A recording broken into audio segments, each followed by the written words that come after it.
నా ఫ్రెండ్ హైదరాబాద్ నుండి నైట్ బస్‌లో ట్రావెల్ చేస్తున్నారు. టైం ఆల్మోస్ట్ 12:30 ఉదయం. బస్‌లో కొంచెం మంది మాత్రమే ఉన్నారు. లాస్ట్ సీట్‌లో ఒకడే కూర్చున్నాడు. డ్రైవర్, కండక్టర్ నార్మల్‌గా మాట్లాడుకుంటున్నారు. మధ్యలో ఒక రిమోట్ ఏరియాలో బస్ ఆపారు.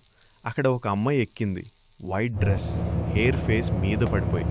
ఫేస్ క్లియర్‌గా కనపడలేదు. ఆమె స్లోగా వాక్ చేసి డైరెక్ట్‌గా లాస్ట్ సీట్ దగ్గరికి వెళ్ళి కూర్చుంది. నా ఫ్రెండ్‌కి కొంచెం స్ట్రేంజ్ అనిపించింది. ఎందుకంటే బస్‌లో వేరే సీట్స్ ఎంప్టీ ఉన్నాయి. కానీ ఆమె ఎగ్జాక్ట్‌గా ఆయన పక్కనకొచ్చింది.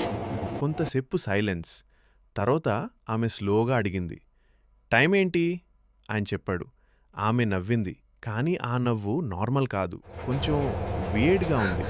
ఆయన భయపడి విండో సైడ్‌కి చూశాడు. టెన్షన్. 5 మినిట్స్ తర్వాత ఆమె మళ్ళీ మాట్లాడింది. "నేను లాస్ట్ స్టాప్ దగ్గర దిగటను. నువ్వు కూడా వస్తావా?" నా ఫ్రెండ్ స్ట్రెయిట్‌గా లేదు అన్నాడు. ఆమె హెడ్ స్లోగా టిల్ట్ చేసి వస్తావు అని చెప్పింది. అప్పుడే బస్ సడన్‌గా బ్రేక్ వేసింది.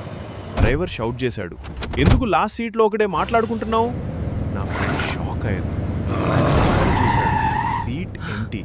కానీ సీట్ మీద వెట్ మార్క్స్. సమ్వన్ జస్ట్ కూర్చున్నట్టు. కండక్టర్ వచ్చి చెప్పాడు, "ఆ స్టాప్లో 2 ఇయర్స్ బ్యాక్ ఒక యాక్సిడెంట్ అయింది.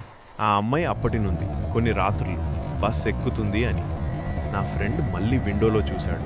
బస్ బయట ఆమె నిల్చుని ఉంది. సేమ్ స్మైల్తో అండ్ స్లోగా హ్యాండ్ వేవ్ చేసింది.